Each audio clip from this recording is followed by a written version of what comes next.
Um, we'll come to the decisions that the board took, and we'll announce that. But before then, before we call on the chairman of the VGMA board, Amantiba, to read out to us the decisions of the board. There are some conditions that are attached to the Vodafone Ghana Music Awards, and in a statement, if you recall, that was released by Charterhouse after the event, referenced that.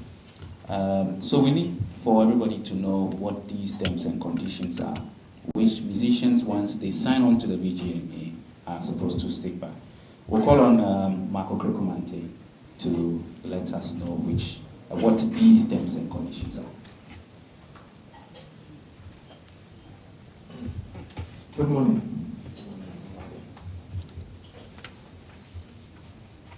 I just want to show the document. This is how it looks like. If you take an entry and you're filling, I think it's a 3-sheet document or 4-3. So you would find terms and conditions. That's why I read.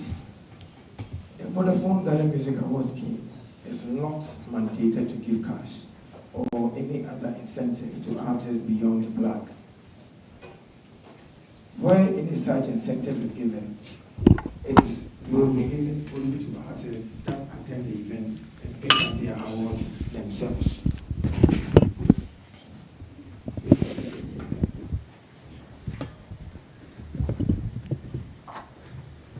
Do I continue or I start because of the microphones getting close? I should start. Continue. Okay.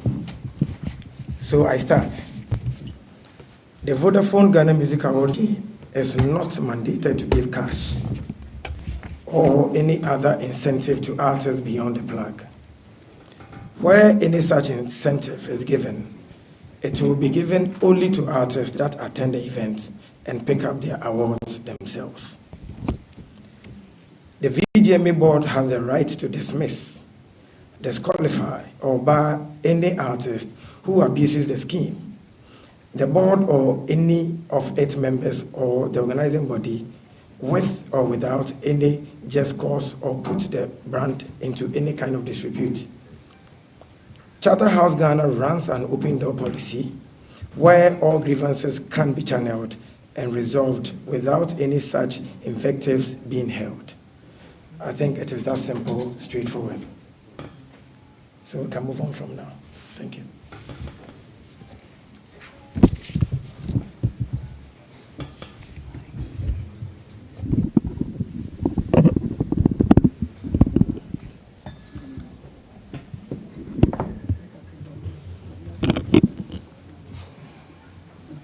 So now,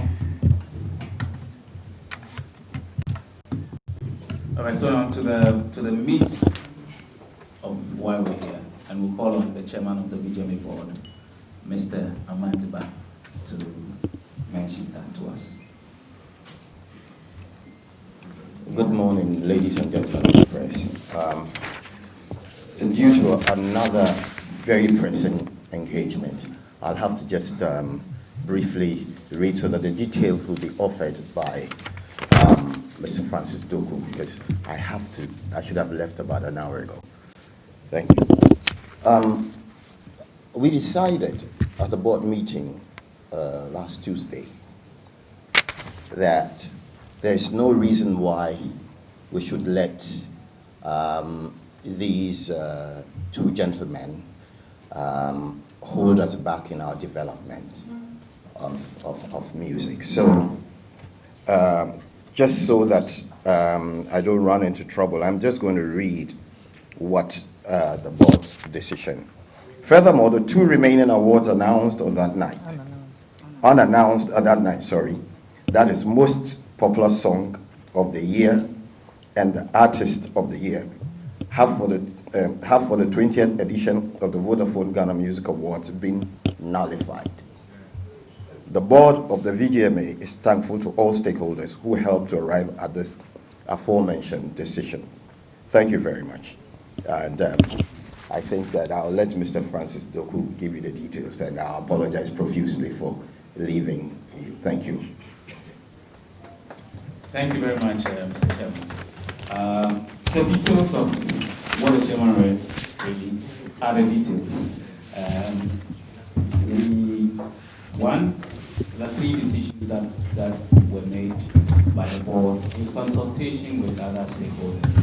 And those are the decisions that I've mentioned. One is the place of sign of both parties, two is the stripping of the awards. And the third one is that for the 20th edition of the VGMA, unfortunately, we do not have a Song of the Year nor Artist of the Year, which maybe by interpretation would mean that everyone still reigns. Okay. Just to speak to the decision that our chairman announced, the decision has nothing to do with them as artists. If, for example, if Charter House is producing an event and the client wants them, we will book them and we will work with them as artists. But the decisions that have been taken are pertaining to the scheme, which is the Vodafone Ghana Music Awards. So that is not to say that we have severed all relationships with them as a company. Now, what's the way forward? I think I said a bit of that in my statement earlier.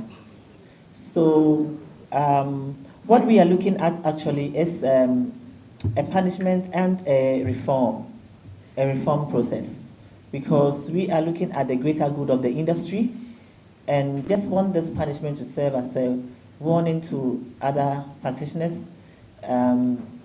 As musicians, you have a lot of influence for the youth watching you and following you, as well as other aspiring musicians. And they need to know that there are repercussions for bad behavior every which way. As to the magnitude of the crime, I've seen on social media, so many people are talking about this person did this, person did that, so this person should suffer more than the other. We are not a court of law to judge that. So we've left that to the court to determine what punishment to give them on that side. But what we have done is just to put sanctions on them regarding the scheme.